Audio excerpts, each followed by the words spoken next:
And thanks for joining us for CBN News Today. I'm Heather Sells. And I'm Ephraim Graham. Grief and sadness across Australia today after a violent end to a 16-hour standoff that claimed the lives of the gunman and two of his hostages. The gunman, an Iranian-born self-proclaimed cleric, has been described by the Prime Minister as a deeply disturbed person carrying out a sick fantasy. The siege in Sydney now raises questions about attacks by lone terrorists in Australia and around the world. Our Charlene Aaron has more. Mountains of flowers blanket the pavement at Martin Place, where the deadly siege began. Monday, a gunman burst into the Lindt Chocolate Cafe in Sydney and took 17 people inside hostage. The gunman has been identified as Harran Monas, an Iranian-born self-proclaimed Islamic sheikh with a long history of violent crime, including the murder of his wife, 22 counts of aggravated sexual assault, and a history of extreme acts, such as sending grossly offensive letters to the families of Australian soldiers killed in Afghanistan.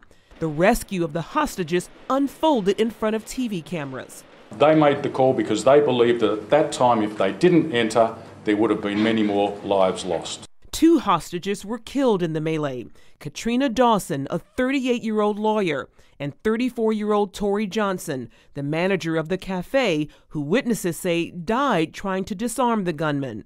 During the siege, Monas ordered the hostages to fly a black jihadi flag in the window. CBN News terrorism analyst Eric Stakelbeck shared that Monas may have been influenced by ISIS. He apparently asked for an ISIS flag, that black Islamic state flag that we've seen flown throughout Syria and Iraq. And also there are some reports, not confirmed yet, that he may have pledged allegiance to ISIS online. He says some 150 Aussies have traveled to Syria to join ISIS in recent years, and that Sydney illustrates the rising danger of lone wolf terrorism, and fears have been rising through Australia and the West since the rise of ISIS.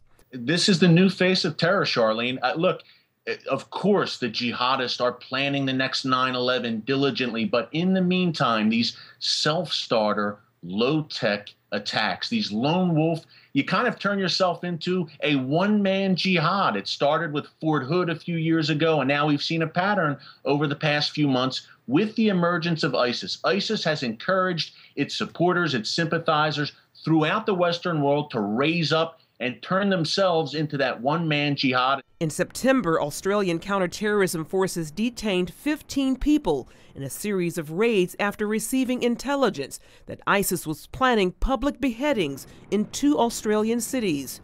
Also in September, Canadian authorities confirmed the Islamic gunman who attacked Parliament and killed a soldier was motivated by his ideology. Michael Zahoff Bibo made a video of himself just before his rampage. Canadian media report he praised Allah in the video and complained about Canada's foreign policy. There are also radical Muslims in the U.S. One beheaded a co-worker in Oklahoma. Another attacked a New York police officer with a hatchet. While it's unclear how many of these cases involve Muslims with mental illness, they are all examples of lone wolf terrorism that involve undeniable Islamic ideology. Charlene Aaron, CBN News. In Pakistan, Taliban gunmen attacked a military-run school early today, killing scores of students. Police say the gunman entered the school and shot at random before Army commandos could reach the scene. At least 126 students and a few school workers have died. Dozens of wounded children are receiving treatment in local hospitals. The Taliban group that claimed responsibility for the mass shooting is trying to overthrow the Pakistani government. A Taliban spokesman said that 6 suicide bombers carried out the attack in revenge for Taliban members killed by Pakistani authorities. The manhunt continues for a former Marine suspected of shooting and killing his ex-wife and 5 of her relatives. It happened yesterday in Pennsylvania, a town just north of Philadelphia. Police say former Marine reservist Bradley William Stone went to 3 different homes in 3 towns on a killing spree. He's accused of killing his former sister-in-law, her husband, and daughter. Their son survived but was wounded and is in the hospital at this hour. Officers say they also found the bodies of Stone's former mother-in-law and grandmother-in-law. Detectives believe he shot his ex-wife next. She was a sweet girl, took good care of her kids. Her mom was always over here helping her. Police say Stone gave his daughters to a neighbor unharmed before fleeing. SWAT teams are still searching for him. The price of oil has been plunging. It just dropped 12% in 1 week. And now OPEC says it intends to let the price plummet further. So far, it's been great for American drivers who are seeing the lowest gas prices in 5 years. But it could undermine U.S. oil drillers. And as Mark Martin explains, that some say that's exactly what OPEC is trying to do. Lower energy prices have been an early Christmas present for consumers, but they also hurt companies that drill for oil. And with oil prices at $60 a barrel, fracking is facing a challenge. Fracking, which extracts oil and gas from deep in the earth using chemicals and water, is an expensive process. The technique is part of what has helped bring down oil prices by increasing supply. But some fracking companies may not survive their own success. Lower prices have sent oil company shares plummeting and forced companies to cut spending. BP says it will aim to cut costs by $1 billion next year. Policy analyst Phil Kerpen says Saudi Arabia and OPEC are also trying to use the low world oil prices as a weapon to kill off fracking as an industry by making the process too expensive compared to the price of oil. OPEC has decided to not curb production in an effort to raise oil prices. They don't like the competition from the U.S. They think that if they drop the price and cause enough pain, they'll push some of them out of business, then they'll be able to raise the price back up. But Kerpen says it's a risky maneuver for the Saudis. Their national budget in their country cannot balance if the price of oil is under about $90 a barrel. And of course, it's well below that now. So there's a real question how long they can live themselves with prices where they are right now before they have to kind of give up and let things go back to normal. Industry analysts say some fracking operations will survive the low oil prices, while others may fold. Mark Martin, CBN News. And still to come, why Dr. Ben Carson is comparing President Obama to Russia's power-hungry President Putin. CBN's David Brody gets up close and personal with the famous neurosurgeon who could be a presidential hopeful. Peace through strength. That was the motto during the Cold War. But when the Iron Curtain fell, some nations in the West let down their guard. Now NATO is weak and Russia is once again a dangerous threat. European correspondent Dale Hurd has been investigating the potential rise of a new Cold War, and he brings us this report. There is a bear in the woods. This 1984 Reagan campaign commercial reminded voters that the Soviet Union was a dangerous adversary and that America needed a strong military to oppose the Russian bear. In 2014, there is a bear in the woods again. But this time, NATO and Western Europe seem unprepared. After the fall of the Soviet Union, Western Europe began to disarm. Now it's scrambling to rearm. When a suspected Russian sub entered its waters in October, Sweden was not able to find it. Some say because it scrapped its anti-submarine helicopters. In these waters off the coast of Sweden, suspected Russian submarines play cat and mouse with the Swedish Navy. But because Sweden has gutted its military, it's become increasingly difficult for the Swedish cat to catch the Russian mouse. This article says Sweden's military is the weakest it's been since the 1500s. Swedish economist Tino Sanandaji, who writes for National Review, calls Sweden's military nothing more than an answering machine, stripped down to save money. Because the assumption is, oh, but Russia is a peaceful country now. But, you know, we can see that Russia is, at the very least, an opportunistic power. If they sense weakness, they're going to push forward. Anna Wieslander of the Swedish Institute of International Affairs. During the 1990s and up to around 2005, you could see that Russia was orienting towards the West, and it had an interest in democracy and market economy and to stick with the European security system of shared values, respect for territorial integrity. And then things started to change. Now it will take years to rebuild Sweden's deterrent force. It's the same story across the NATO alliance. Mostly tiny skeleton militaries on Russia's border. The Baltic states are said to share a grand total of one old Soviet tank. And the number of dedicated NATO forces across Western Europe is only 10,000, facing at minimum 140,000 combat-ready Russian troops. Defense expert Gary Schmidt. NATO defense spending has been declining, and you have very thin NATO allied forces. I mean, they're limited in number, and more importantly, their readiness levels are very low these days. There's great examples all throughout the alliance where planes aren't ready to fly, ships are in port because they need repairs and the like. American tanks were removed from Europe completely last year, before the Pentagon had to return them. This structure behind me is the new NATO headquarters near Brussels, still under construction. It was designed to show the strength of the alliance, but a lot of experts and the Russians are wondering just how strong NATO really is. Yes, the quality of NATO troops and equipment is superior to Russia's, but as Joseph Stalin is quoted as saying, quantity has a quality all its own, and NATO is outmanned. Russia has been exercising their forces in much larger scale and divisions, and we've been doing very small exercises. America's military strength is also partly to blame for Western Europe's military weakness, at least when it comes to Sweden, according to Sanandaji. Swedes know, of course, that the US is a global superpower, and they know, even the left, that if push comes to shove, if Russia invades Sweden, or the US is going to stop them. And they've used that as an argument openly, and sometimes not openly, but sometimes openly, to say, let's cut defense. So they're literally free riding on your generosity.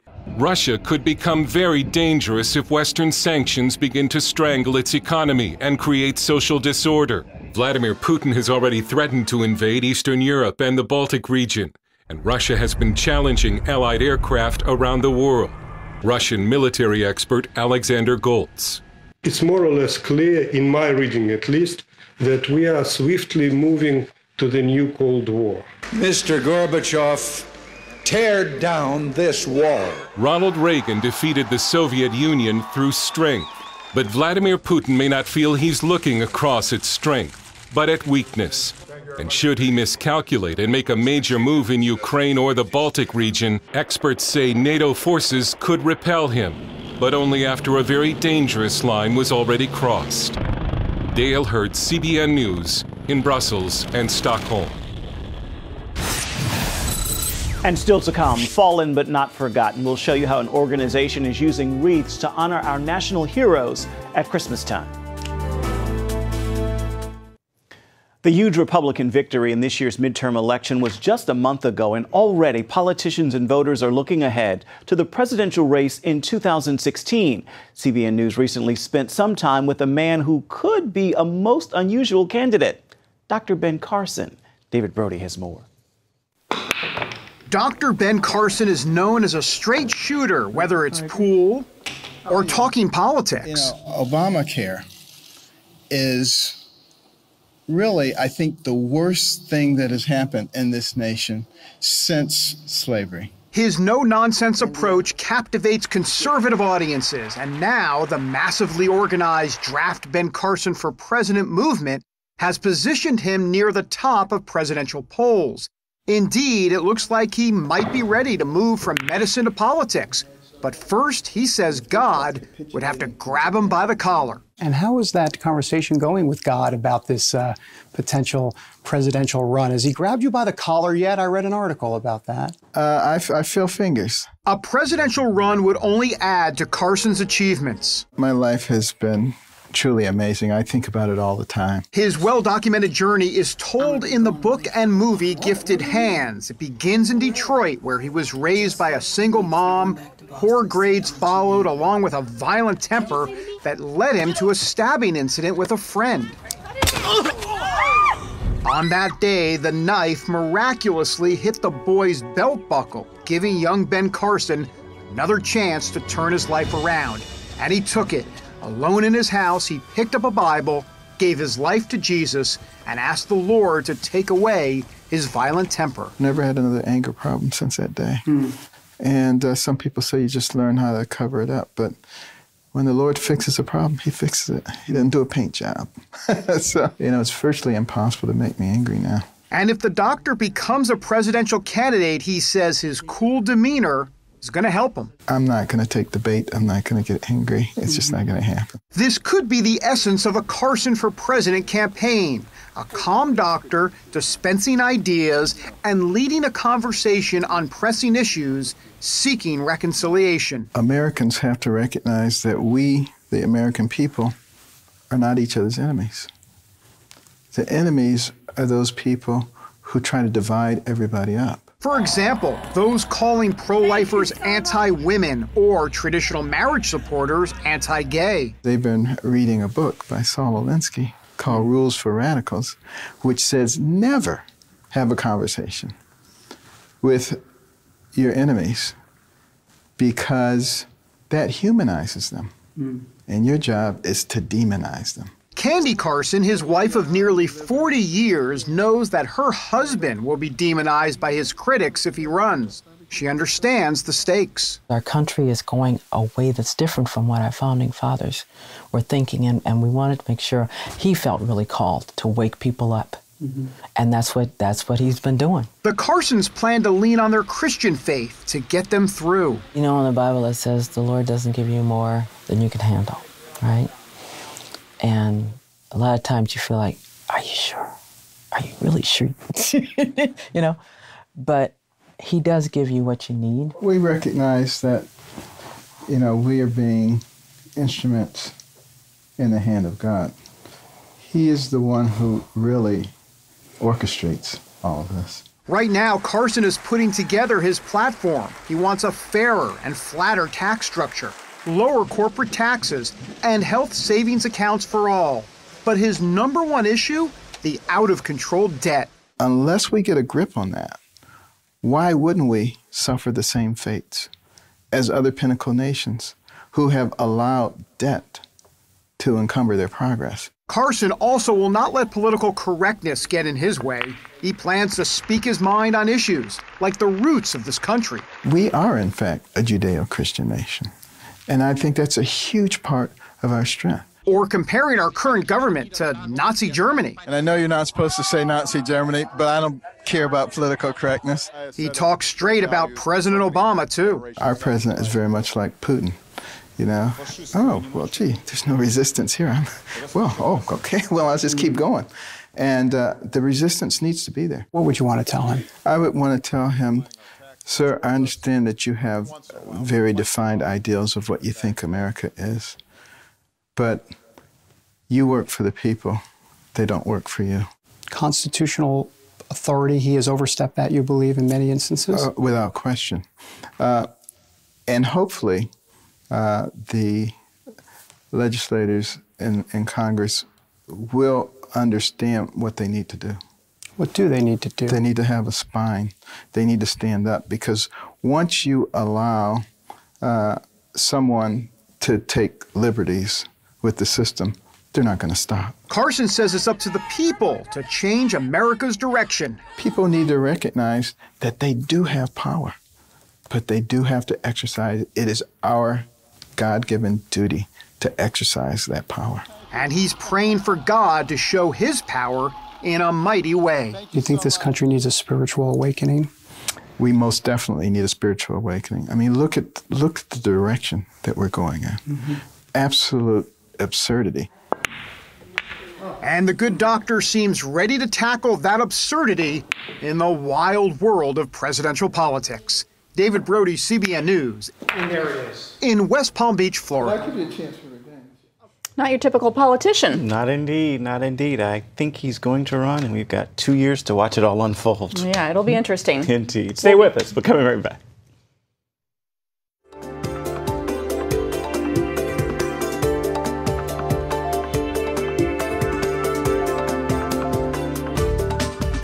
And Wreaths across America honors hundreds of thousands of veterans each Christmas. The organization set a new goal this year to place a remembrance wreath on every veteran's headstone at Arlington National Cemetery. And as we saw this weekend, the support has been overwhelming.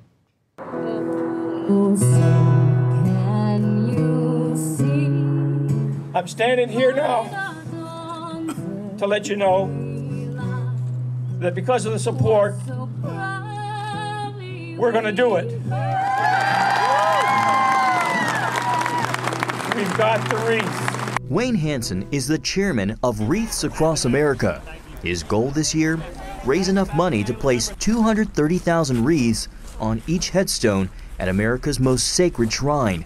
He told CBN News the kindness of Americans this Christmas brought him to tears. To see the people out here today coming in, I started to cry again. I'm sorry, but it's just amazing to see the people to support them, waving the flags, the kids holding the signs. It really has been fantastic.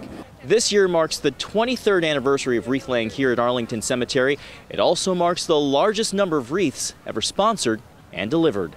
Over the weekend, volunteers placed the $15 wreaths at over 900 cemeteries in all 50 states and even overseas.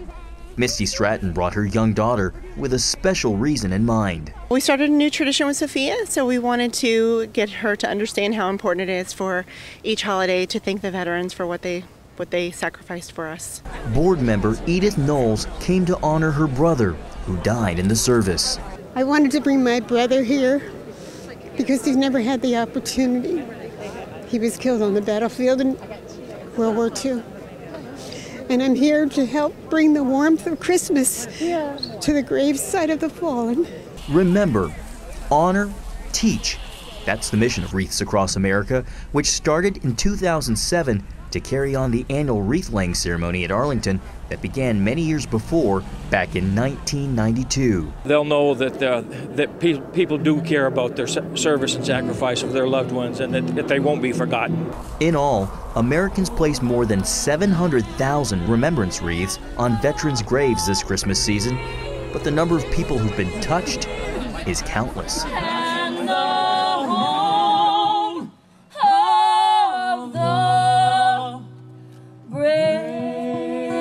John Jessup, CBN News, Arlington National Cemetery.